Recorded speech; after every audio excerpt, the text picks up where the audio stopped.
नमस्कार, आप देख रहे हैं ब्रेकिंग बिहार। अभी हमारे साथ हैं लोजपा रामविलास जी के पार्टी के प्रदेश अध्यक्ष राजू तिवारी जी।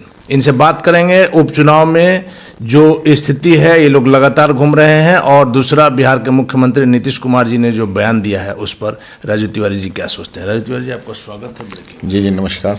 चुनाव में क्या हाल है? आप लोग इतना घूम रहे हैं, आप अपने आप को कहाँ पा रहे हैं? देखिए, चुनाव में हम लोग मेहनत किए हैं, हमारी पार्टी को नया सिंबल मिला है और हम लोग पूरे दोनों तारापुर और कुशेश्वर स्थान में हमारे नेता और हमारे सारे पदाधिकारी और हमारे जो कैंडिडेट हैं सब लोग मेहनत किए हैं और हम लोग को अच्छा रिजल्ट की उम्मीद है। और हम लोग आने वाले, आपको देखिएगा 30 तारीख को वोटिंग है, उसके बाद 2 तारीख को रिजल्ट आएगा, देखिएगा अच्छा प्रदर्शन रहेगा। वो तो देखेंगे, उस दिन तो सारी दुनिया देखेगी।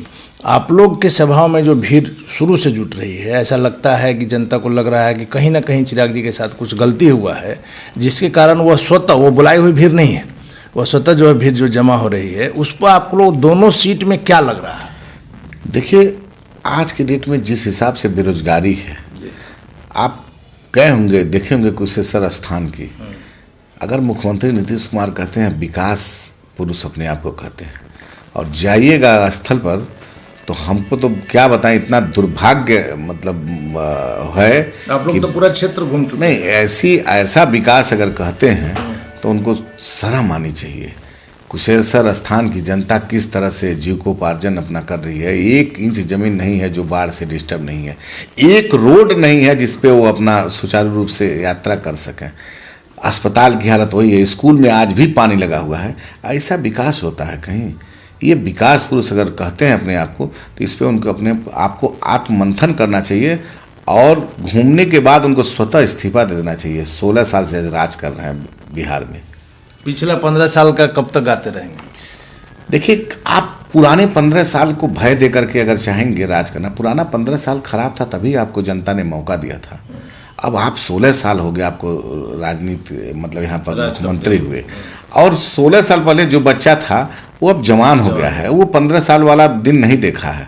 तो आप उस बात को भूलिए और आपने क्या क्या 16 साल में इसको ले जाइए ना। कोई ऐसा घर है जहाँ बेरोजगारी नहीं है, कोई ऐसा जगह है, जो कोई ऐसा रोड है, कोई ऐसा अस्पताल की सुविधा है। आप देखिए, दोनों विधायक इनके जो मरे हैं, ये इनकी असफलता के कारण मरे हैं। कोरोना काल में अपना तो आंख का इलाज करने के लिए स्पेशल चार्टर्ड प्लेन से जाते हैं मोतियाबिंद का इलाज कराने के लिए, और इनको विधायकों को कोई मतलब जान माल की रक्षा के लिए नहीं इलाज करवा सकते थे। तड़प तड़प के मर गए यहीं बगल में हमारे। तो हम तो 5 साल उन लोगों के साथ विधायक रहे हैं, देखें तड़प तड़प के मर गए। नीतीश कुमार जब अपने विधायक को नहीं रख रखाव, देखभाल और स्वास्थ्य की सुविधा नहीं दे सकते हैं, तो आम जनता को कभी नहीं दे सकते। लालू जी के बाहर आने का क्या असर पड़ेगा राजू तिवारी जी? देखिए, लालू जी एक बड़े नेता हैं, और क्या असर पड़ेगा नहीं असर पड़ेगा ये तो जनता बताएगी, लेकिन लालू जी व्यक्तिगत रूप में अपने एक बड़े नेता हैं, उस बारे में मैं कोई कमेंट नहीं कर सकता। लेकिन घर में उलझ कर रह गया। नहीं, घर में उलझ के रह गए। देखिए, किसी का पारिवारिक मैटर में जल्दी नहीं झांकना चाहिए, मेरा अपना एक वो होता है।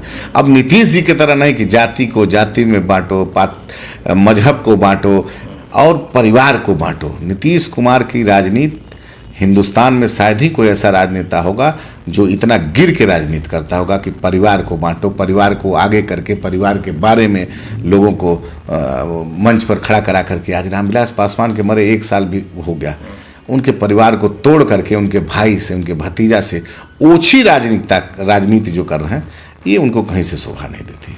राजू तिवारी जी, आप भी पुराने नेता रहे हैं, एक बार आप MLA भी रह चुके हैं।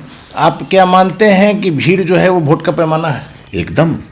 मान लीजिए, जिस नेता के सोच, जिस नेता के बारे, जिस नेता में अपना बिहार की जनता भविष्य देखती है, तभी जनता आती है। नहीं तो रोड पर अब देखें हम कुशेश्वर स्थान और तारापुर में मंत्री लोग बउआ रहे हैं, एक ठो आदमी पीछे नहीं है उनके। सारे बिहार सरकार के मंत्री से लेकर विधायक लेकर के सारे अधिकारी भी उनके पॉलिटिकली रूप से कहीं न कहीं से परोक्ष रूप से शामिल हैं। तो वो अपना देखें, उन लोग मंथन करें। अगर भीड़ को वोट का पैमाना माना जाएगा, तब तो चिराग पासवान को दोनों सीट जीतना चाहिए। देखिए, एकदम जीतना चाहिए।